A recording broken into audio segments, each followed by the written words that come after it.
The Morris Movie Theater not only has had a rich history, but is also a compelling story of community involvement. Theater ranks as one of the finest in this section. Modern equipment, rich furnishings, and decorations. Feature theater. Okay, the Morris represents one of the largest building jobs undertaken in the city in many years and is a noteworthy addition to the city. Well, the Morris Movie Theater has a really long history in Morris. It's been in its present location since 1940, and people would go to the movies all the time. It was a big event to go to movies. You know, it was always sold out. There's a lot of pictures in the collection of people standing in line in front of the movie theaters, in front of the Morris Movie Theater. One of the first movies I remember going to, I was about 7 years old, and we stood in line around the block to get into the movie, and of course the movie was a very popular one. It was Gone with the Wind. Long movie. All the seats were full, including up in the balcony, and I've been fascinated with the movie theater ever since then. The woman in this picture is Ruth Darling, who was born and raised here in Morris, Minnesota, and these diary entries are from a period of time from 1942 to 1947, while she went to the Morris Theater. November 29, 1942. Abbott and Costello, in Pardon My Sarong, had Mother and I just doubled over today. The theater was packed. People gave up dignity to shove for a place in line. I also think that it's got a lot of memories for people who have remained in the area. And I think it's still a gathering place to a certain extent that people like to see remain in their community.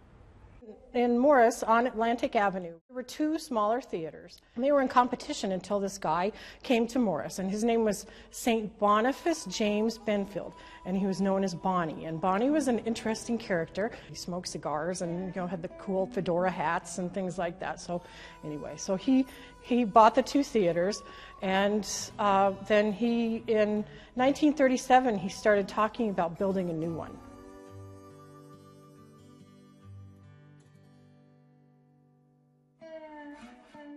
Okay, the theater has a capacity of 811 patrons, nearly 300 more than the capacity of the Strand.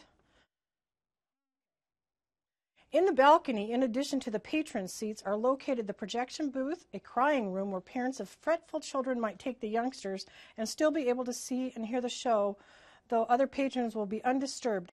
It used to be called a crying room. So back when people would come, the whole family would come to the movies in the 40s and 50s and 30s. You'd bring your kids, and sometimes your kids would cry, and that would bother people. So they would come up here to this room, and I'm afraid it's covered up, but there's a glass window there behind that styrofoam and speakers, so you could sit up here, and your babies would howl, and Mom would enjoy the movie that way, and Dad and the kids would be downstairs, or vice versa, if it was a less sexist family. It was between keeping it as a movie theater or it turned into a church.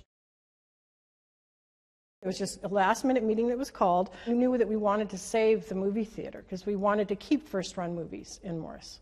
And I said, initially we became an LLC, and then throughout the fall of 2007, we were trying to figure out what was the best way for us to operate. And we learned that becoming a cooperative is probably going to work best for getting lots of members. Most small theaters are individually owned. We're the one part unique is the fact we're cooperative, and we're member-driven, and we need a lot of member support. We took over. Our first goal was to pay off and own the theater, and within the first year, we actually paid off the $115,000 we'd taken out loans to buy the theater, and then we wanted to try and do some renovations. We hope to do eventually to get multiple screens. We want to keep the character of the theater, the 1939-1940 Art Deco streamlined moderne. And the even more original 1930s carpet. And the exterior was a little bit in tough shape. The stucco was falling off, it had gotten water damage. The windows were some of them were bad shape.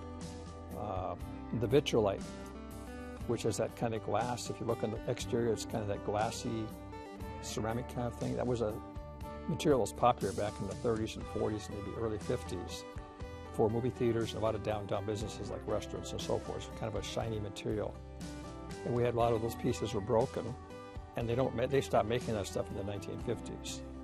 We also had glass blocks out there were broken, the decorative glass blocks.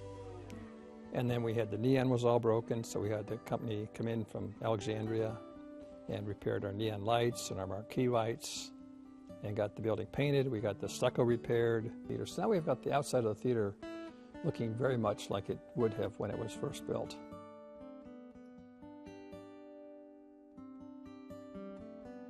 In Morris, we have lost a lot of our, the physical history, the older buildings and so on. And so this is a really fun building for a town like this, and it was one I wanted to keep going. But mostly, I want the movies in town, and I'm willing to, do my bit to help out. It's fun. It's just an asset for the community, and it really helps every other business in town, because if people are going out of town to go to the movies, whether it's taking their kids or they want to go see a movie or whatever, they're taking their business out of town too. I wanted people to be able to have a place that they could bring their children to see the movies, because I have 4 grandchildren. I wanted them to be able to go see cool movies and to be able to just go to my local movie theater.